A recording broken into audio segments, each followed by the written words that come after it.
तुम ऐसा मान लो कि आज ही तुम्हारा अंत काल आ गया, सुधर जाओगे, पक्का सुधर जाओगे। जिस समय तुम्हें ये बात समझ में आ जाए कि अब तो मृत्यु नजदीक है, तो पाप में रति नहीं होगी।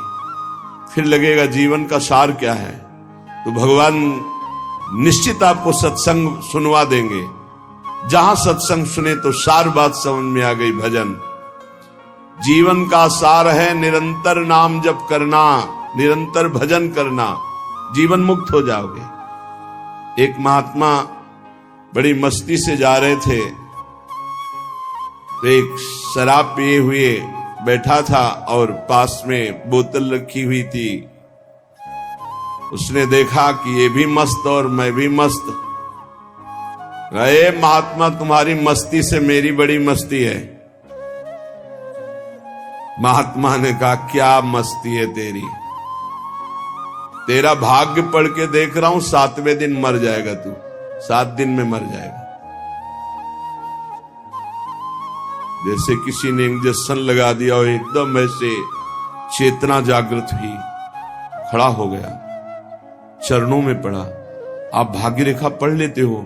हाँ, मैंने तप बल से तुम्हारे भाग्य को देखा, तुम 7 दिन में मर जाओगे। फेंक दी बोतल, गिलास फेंक दी। 7 दिन में शरीर छूट जाएगा, तो मेरे जीवन का मतलब क्या रहा? बोले यही तो तुझे समझाना चाहता हूं। ये तेरी मस्ती किस काम की, जब मृत्यु तुझे शरीर से अलग कर देगी, तब ये मस्ती काम देगी तेरे। चरणों में गिर पड़ा। महाराज कोई उपाय नहीं? बोले मरेगा तो 7 दिन में ही। एक उपाय है कि तू अमर हो सकता है। अगर तू गोविंद गोविंद गोविंद ऐसा रटे तो मृत्यु से बच सकता है। घर गया,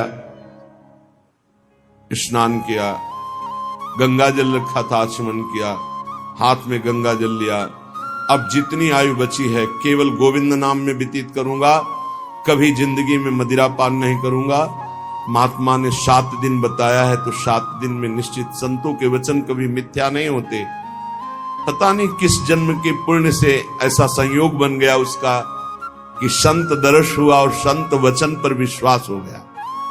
अब शुरू हो गया, गोविंद गोविंद हरे मुरारे, गोविंद गोविंद मुकुंद कृष्ण, गोविंद गोविंद रथांग पाणे, गोविंद दामोदर माधवेति, गोविंद गोविंद गोविंद गोविंद गोविंद।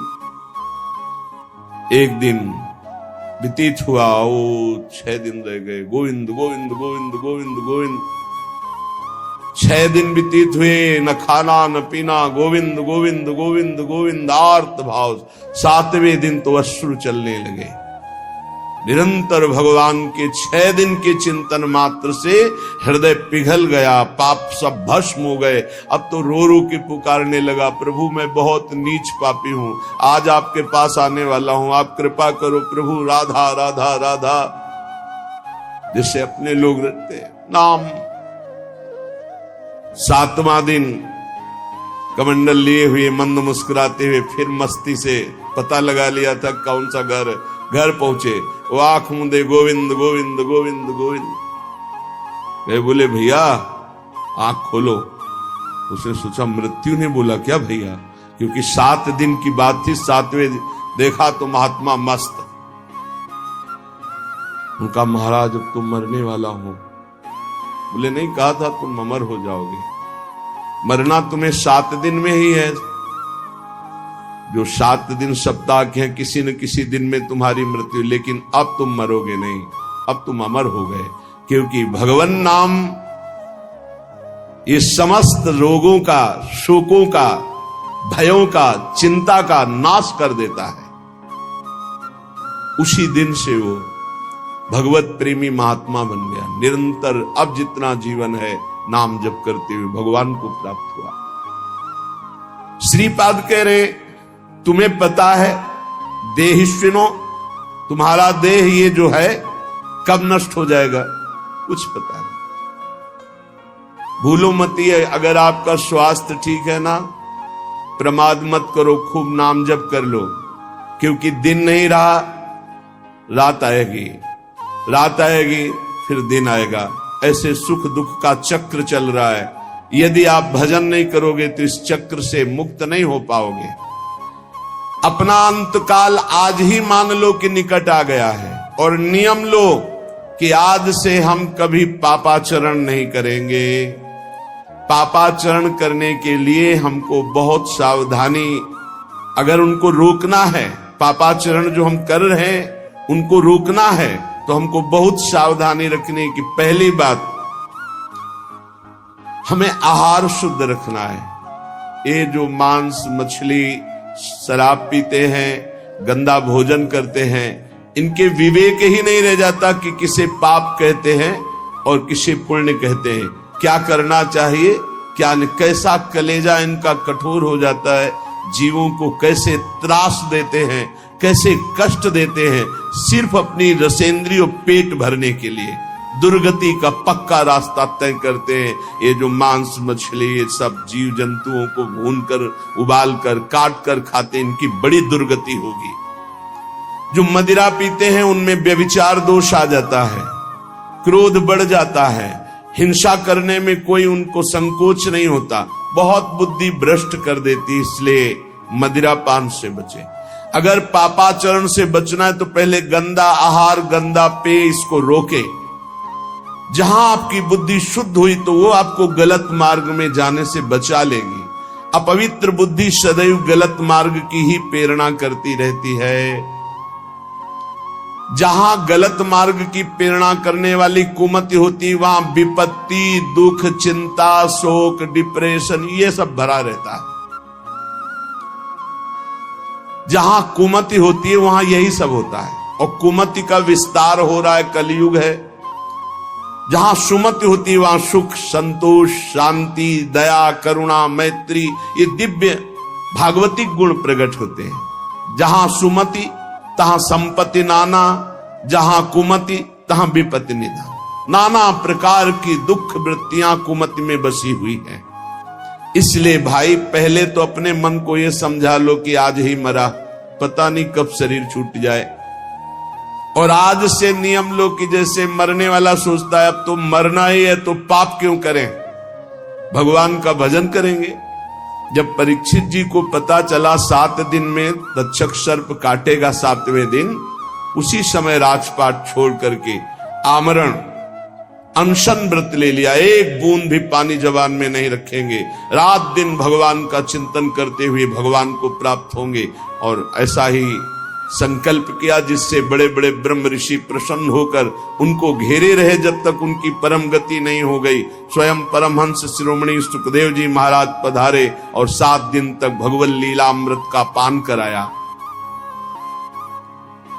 मेरी बात मान लो, आज ये समझ लो कि तुम्हारा अंतिम समय हो गया। अब आज नियम लो कि अंतिम समय में जैसे कोई पाप नहीं करता, बोले अंतिम समय है, अमुक दान करवा दो, अमुक सत्कर्म करा दो, गंगा जल पिला दो, बस ऐसे ही तुम जियो। पता नहीं कौन सा पल अंतिम समय। हर समय नाम जप करो, हर समय पुण्य भावना रखो, दूसरों को सुख पहुंचाओ, पवित्र रहो, भगवत प्राप्त हो जाओगे। हर श्वास तुम्हारी भगवत प्राप्ति है। अगर हर श्वास में नाम चल रहा है तो चिंता मत करो, वो आखिरी श्वास भगवान की प्राप्ति करा देगी। जैसे पुत्र के बहाने से अजामिल ने पुकारा नारायण तो भगवान हरि के पार्षद आ गए, यमदूतों की फांसी काट दी और उन्हें जीवन मुक्त बना दिया। हम भगवान को भगवान जानकर पुकारेंगे, हमारा कल्याण नहीं हो जाएगा। वो पुत्र के बहाने नारायण पुकार रहा है, उसका कल्याण हो गया। और हम जानबूझकर राधा राधा हर श्वास बोल रहे हैं, हमारा कल्याण, अरे कल्याण का परम कल्याण हो जाएगा। इसलिए जब जान लिया कि तुम्हारी मृत्यु होनी है तो कह रहे कामिनी रूपाग्नौ न पतंगो वन निपतरे चक्षु प्रमादादपि। प्रमाद मत करो, दूसरों की माता बहनों की तरफ काम भावना से मत देखो, ये तुम्हारा नाश कर देगी। ये वृत्ति तुम्हारा नाश कर देगी, ये नरक ले जाने वाली है। और इस समय कलिकाल का ऐसा प्रवाह है कि कोई ये समझ ही नहीं रहा कि ये महान पाप है, इसे मनोरंजन समझा जा रहा है। धर्म पूर्वक स्वीकार करो, धर्म पूर्वक विषय सेवन करने से वैराग्य हो जाता है और वैराग्यवान ही अनुराग को प्राप्त होता है, वैराग्यवान ही शांति को प्राप्त होता है, वैराग्यवान ही भगवान की प्राप्ति के मार्ग में अग्रसर होता है। श्रीपाद कह रहे हैं जैसे पतिंगा दीपक में जलकर नष्ट हो जाता है, ऐसे किसी माता बहन की तरफ जो काम भाव करता है वो नष्ट हो जाता है। पतंगे की तरह क्यों नष्ट हो रहे हो? अद्यस्वा ना पतिष्यतो शिवपुषा पोषाय दोषा करे। तुम्हारा शरीर आज नहीं तो कल नष्ट ही हो जाएगा, तो पापाचरण क्यों कर रहे हो? धर्म पूर्वक क्यों नहीं जीते? कुर्या संगम भंग वास नियमो वृंदावने गृहताम। जो नियम लेते हो उसी को भंग कर देते हो, नष्ट कर देते हो। आज से ये नहीं करूंगा, फिर 4 दिन बाद कर बैठते हो कुसंग। आज से ये नियम लेता हूं, संकल्प लेता हूं। कोई बिरला निर्वाह कर पाता है। कुछ सत्संकल्प लिए जाते हैं तभी जीवन प्रकाशमान होता है। जीवन में कभी मदिरा नहीं पीऊंगा, परस्त्री गमन नहीं करूंगा, जुआ नहीं खेलूंगा, मांस नहीं खाऊंगा, बड़े बूढ़ों की सेवा करूंगा, अवसर बन जाए तो दूसरे के लिए अपने प्राण भी न्यौछावर कर दूंगा। ये सत मार्ग के पथिक के दृढ़ नियम होने चाहिए, चाहे गृहस्थ हो चाहे विरक्त हो। अगर नियम नहीं है तो प्रेम की प्राप्ति नहीं हो सकती। जब विरक्त होकर चित्तवृत्ति प्रभु में नहीं लगाई जाती तो फिर बहुत गंदे गंदे आचरण आ जाते हैं। व्यसन करना, नशे की उसमें रहना, अरे भगवान नाम से बढ़कर कोई नशा है? चित्तवृत्ति को परमानंद स्वरूप प्रभु में नहीं जोड़ा तो तुम्हें विश्राम मिल जाएगा केवल कपड़ा बदलने से, स्थान बदलने से।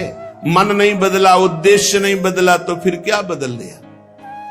श्रीपाद कह रहे हैं जब शरीर नष्ट ही हो जाएगा तो क्यों पापाचरण करते हो? श्रीधाम वृंदावन का आश्रय लो, नियम लो और अपने जीवन को भगवत प्राप्ति की योग्य बनाओ।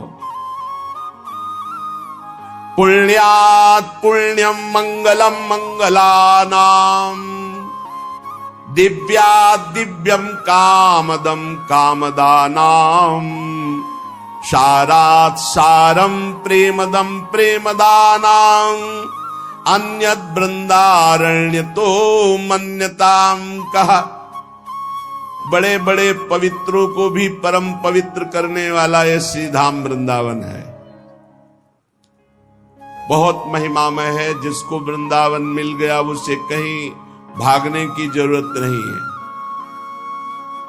अगर आप वृंदावन धाम को छोड़कर अन्य तीर्थादि अवगाहन करने जाते हो तो ऐसा समझो, हमारे रसिक महापुरुष कहते हैं जैसे रतन मिल गया और उसको छोड़कर कांच बटोरने जा रहे हो। पाए रतन चीन्हो नहीं, दीन्हो करते डारे, ये माया श्री कृष्ण की मोहो सब पर संसार।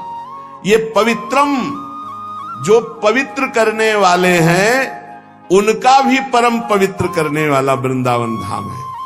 गर्भ संहिता में प्रसंग आता है, देवर्षि नारद जी तीर्थराज प्रयाग के समीप गए, पूजन किया प्रयागराज ने। कैसे हो? बड़ी कृपा है, भगवान ने तीर्थराज बनाया, विश्व के सारे तीर्थ आकर पाप रूपी कर यहां दे जाते हैं। सारे तीर्थ, ब्रजमंडल, ब्रजमंडल तो कभी नहीं आया, फिर आप तीर्थराज कैसे? नारद जी ने प्रयागराज तीर्थ ने श्री भगवान का स्मरण किया, आर्त भाव से पुकारा, भगवान प्रकट हुए। कहा प्रभु समस्त तीर्थों का राजा आपने मुझे बनाया, हां, पर ब्रजमंडल ब्रज 84 कोष का कोई भी तीर्थ हमें यहां कर देने नहीं आता। तो भगवान ने कहा हमने तुम्हें तीर्थों का राजा बनाया, घर का थोड़ी राजा बनाया। ये ब्रज 84 कोष मेरा घर है। तो कहा प्रभु एक और समस्या है कि सारे तीर्थ पाप रूपी कर हमको दे जाते हैं, हम अपने पापों को कहां नष्ट करें? तो कहा श्रीधाम वृंदावन की परिक्रमा मार्ग में रज में लौट जाओगे तुम्हारे सारे पाप नष्ट हो। तीर्थराज प्रयाग यहां स्वयं